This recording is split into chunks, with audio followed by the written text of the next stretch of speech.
سے مشہد میں کہتا ہے کہ میرے 2 بچے اللہ نے مجھے عطا کیے، دونوں بیٹیاں عطا کی، لیکن اس کے بعد بھی میری بیوی کو کئی بچے ہوئے،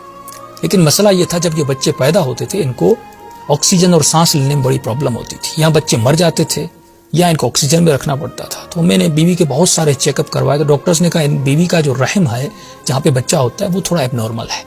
وہ اس طرح ہے کہ وہاں آکسیجن صحیح نہیں جاتی، اور اگر بچہ وہاں رہے گا تو یہاں مر جائے گا، یہاں پیدا ہوگا اس کو سانس کے مسئلے ہوں گے۔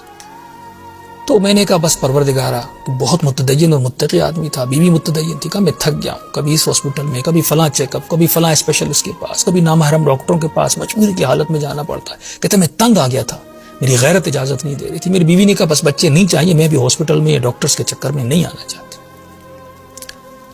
تو کہتے ہم پریشان تھے، ہم نے ارادہ کیا بس اب یہ 2 ہی بچے اور انہی کو رکھیں گے اور آگے مولاد نہیں کریں گے، کیونکہ ہم تنگ آ گئے تھے، بہت سارے شرعی مسائل بھی پیش آ رہے تھے اور میری غیرت بھی اجازت نہیں دے رہی تھی۔ تو لیکن اچانک سے میری بیوی کو پھر دوبارہ حمل ہو گیا،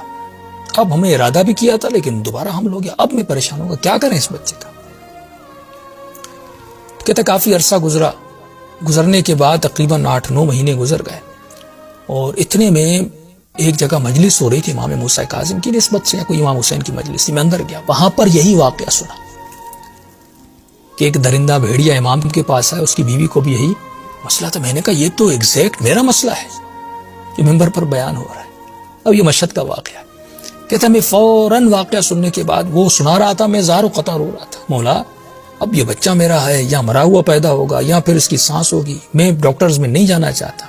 یا مرد ڈاکٹر ہیں، خواتین کی کمی ہے، بہت متدین ہوں، میری غیرت اجازت نہیں دیتی، میں اور میری بیوی تکلیف میں کیسے کروں۔ کہتا اتنے میرے ذہن میں خیال آیا، میں نے کہا وہ حیوان ہے جب مشکل میں گرفتار ہوا، اس سے یہ معرفت تھی، اندر اس کا خالص تھا، اسے پتا تھا کہ مجھے امام کے در پہ جانا ہے، اور اے بندے خدا تو 7-8 سالوں سے ہاسپٹلز کے اور ڈاکٹرز کے دھکے کھا رہا ہے، امام رضا کے در پہ تو ایک بار بھی نہیں گیا اپنے مسئلے کو حل کروانے کے لیے۔ یقین، قلب سلیم۔ کہتا ایک مرتبہ میں روتا ہوا سیدھا امام کے حرم میں گیا، اور میں نے بے تکلف ہو کے امام سے بات کی۔ میں نے کہا مولا یقیناً میں اس درندے حیوان سے بدتر ہوں، میں اس سے بھی زیادہ برا اور گیا گزرا ہوں، کیونکہ میں 8 سال یہ مسئلہ آپ سے میں بیان کرنے نہیں آیا۔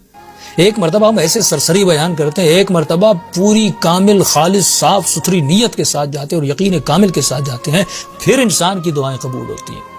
میں نے کہا مولا اتنے مہینے گزر گئے میں نہیں آ رہا تھا، اتنے سالوں سے میں نہیں آیا، لیکن ابھی آیا ہوں، اور یہ واقعہ آپ کے والد کا ہے جو باب الحوائج ہیں،